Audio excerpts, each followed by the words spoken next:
We chose the Teenage Cancer Trust for many reasons, but one that really stood out to me is the fact that the cancer is the leading cause of death from disease in teenagers and young people in the UK. So it's behind 9% of death in boys and 15% of girls aged 15 to 24, which is pretty horrific. So the Teenage Cancer Trust aims to improve the experience of treatment and care for those with the disease aged 13 to 24. And this is the reason why they need specialist help. So their first Teenage Cancer Trust was opened in 1990 at Middlesex Hospital by the charities founders Adrian and Myrna Whiteson, and it bridged a really important gap between paediatric and adult care. Now, we can all remember being teenagers, and you wouldn't want to be sat on a ward with 5-year-olds, nor would you want to be sat on a ward with 8-year-olds facing their final days. So there are now 28 specialist units in hospitals all over the UK, all of which have been designed with input from the young people they're there to help. So there's things like hangout areas, playstations, pizza nights. But most of all, I think what these units do is help these young people with isolation, because, you know, how can your peers and your friends know what you're going through when you're facing these diseases? And what these units do is put these patients, these young people, in with like-minded people, with patients just as themselves, teenagers, and from that they have someone who they can walk the path with, and I think that's just enormously important for them. But the Teenage Cancer Trust also provides these incredible people who are called youth support coordinators. But what these medically trained professionals do is they explain the treatments, they navigate the fear with these young people, and heartbreakingly, they actually also help with end of life. You know, they help them plan the end of their lives sometimes. So donations to this charity will help with all these vital services and raise awareness of the trials these young people have to go through at such a tender age. I mean, imagine being diagnosed with cancer at 13, because it's not just the fear of the unknown and having the treatment, and sometimes the treatments are horrendously invasive. Then there's prospect of losing your hair, but also you're then separated from your schoolmates. You're no longer probably playing in the football team or the netball team. You're missing out on learning, which I would imagine is pretty anxiety inducing. You know, you get diagnosed before your GCSEs or your A-levels. Parents are tearing their hair out in just absolute anguish and distress. That's why this is such a good idea, because we can't have an already horrific diagnosis and situation being exacerbated by young people being separated from everything that they know and love. You've done quite a few stories with some of the children that have been helped by the Teenage Cancer Trust. What sort of experiences really sort of struck you when you were doing that journalism? Yeah, well, I mean, there's been a lot of tears at the desk, which I don't normally admit to, but it's been quite difficult. I think when you're 17, I don't know if you guys remember this, but I just remember having this swell of euphoria occasionally, like, where am I going to go? What am I going to do? You know, how amazing is life going to be for me? And I think, you know, being a mother to 2 small children, you think, I can't imagine that for them. I can't imagine them not having that. And we spoke to one, I don't know if you remember, it was 10 years ago this year, and there was a young man called Stephen Sutton, and he knew he was going to die, and he wrote a bucket list, and it went viral on Facebook. And his mother, Jane, she granted us an interview this year, just a few months ago, and it was just incredible. And what strikes me with Jane and with all the patients that we've spoken to is just the incredible resilience and grace these people have shown in the most extraordinary of circumstances. And Jane Sutton was able to talk about the love and pride she has in what Stephen achieved in his 19 years now, and there's no trace of bitterness or unfairness, and it is just the most extraordinary interview.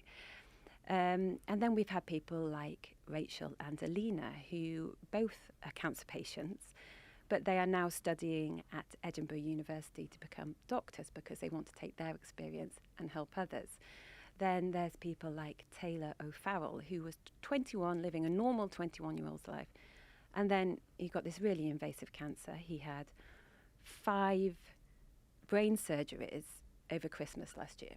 And, you know, he talks about how how it's changed his perspective. And sorry, I mean, it's No, really hard. I'm literally getting emotional listening to you, because I just think, I mean, it's been quite the day. You know, sometimes in this job you do have a bit of a tear in your eye, Kamal, don't you? It's to be been honest. tremendously emotional. I think there is still really the slight cliche that cancer affects older people, and that's where, you know, all the focus should be. But just you telling us, Lucy, about the numbers of people affected, and of course, emotion is not just negative; it's also joy, as you say, the great things that happen in people's lives, even with very tough diagnoses and very, very tough treatment, is so wonderful to hear. Let's hear from one of the people that has been part of our brilliant journalism here, Chloe Askew. She was just 15 when she was diagnosed with acute lymphoblastic leukemia, ALL all. It's a type of blood and bone marrow cancer that's more common in children than adults. Again, another surprising fact of how children are so affected by cancer. Chloe spent the majority of the next 2 years of her life in a teenage cancer trust ward in Bristol Royal Infirmary, and that would mean juggling chemotherapy with studying for her GCSEs and the occasional round of Mario Kart with her dad, because they're still young people who want to enjoy what young people do. She's now preparing to celebrate her first Christmas cancer-free in many years. Let's hear from Chloe. I was year 10 at school, so I was doing GCSEs. I was going out with my friends. We'd just come out of COVID lockdown, so we were starting to get out again. And then I got diagnosed, so everything had to just stop, basically. Acute lymphoblastic leukemia, the symptoms come on quite quickly because, the cancer grows quite quickly, so it then makes a big change fairly fast. So they said even if I had gone into hospital a month earlier, they may not have detected it at all. Honestly, I don't remember much of it. I was really not very well at the time because I had had so many infections and I had no white blood cells to fight that off. So even a normal cold could progress quite quickly into something a lot more serious. So I've had 2 years and 1 month of chemotherapy. I still managed to go to school. I completed my GCSEs on treatment. Wow. I had to drop a couple of my GCSEs, but I was still able to do most of them, which I was quite happy about. I was given the option to drop back a year when I was in school, but I had such great friends in my year group that I didn't want to. I got, all apart from one, I got A's. And the only one that I didn't get an A in was the one that I didn't do a mock for. So I figured that's okay. I was on treatment during my GCSE mocks, but I did every other one apart from that exam. I think at points I did think I really can't be bothered.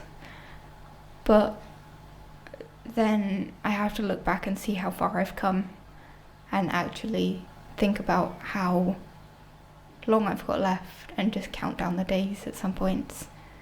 I think it was really difficult for me at the 1 year point, 1 year after I was diagnosed, because people were like, are you going to celebrate it? I found that really difficult because I had over a year left. I wasn't even halfway.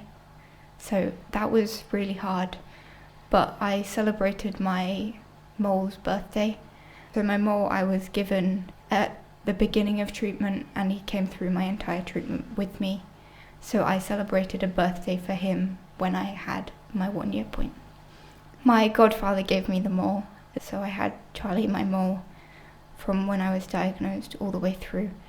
And I created an Instagram profile of my cancer treatment, and it's got loads of pictures of that on there. So he used to come to school with me every day.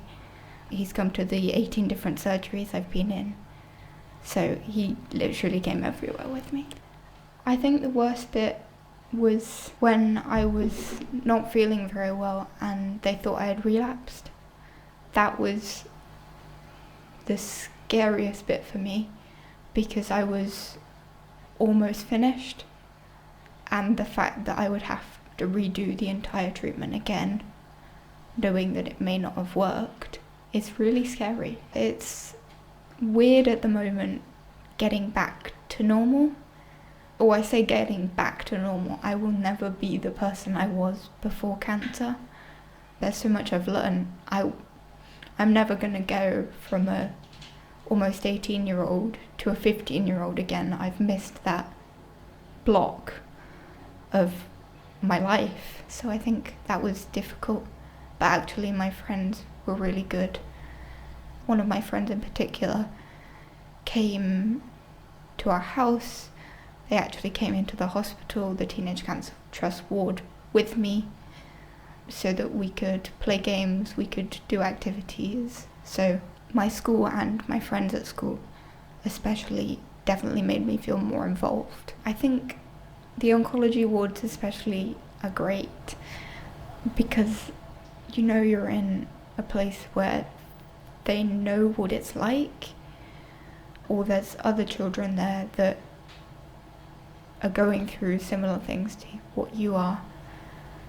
And especially on the Teenage Cancer Trust ward, there were other teenagers, there were other people my age that could relate to what I was going through.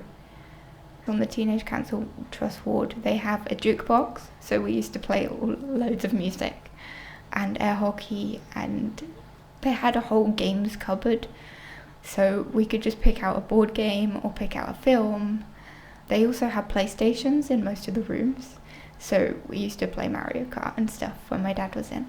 I missed being at home, my own bed, my own things, so it was really difficult being in hospital, but I just had to remind myself that I was in the right place. If something happened, then at least I was safe. So I do a lot of activities with Teenage Cancer Trust now, and the TYA ward, which is the Teenage and Young Adult ward in the hospital. So we go out on activities. I've been surfing with them. I've blown glass baubles, which I'm hoping to pick up soon. And next week I'm looking forward to going on their Christmas party. I am looking forward to Christmas. It's my first Christmas off treatment, but it's also my 18th birthday on the 23rd. So I think it'll be really nice to do things with my friends. So we're hoping to do some Christmas crafts, and we all got dressed up for our school Christmas dinner the other day. So that was really nice and something that I haven't really been able to do for a while. That was Chloe Askew speaking to Telegraph reporter Gwyneth Rees. You can read her full interview online.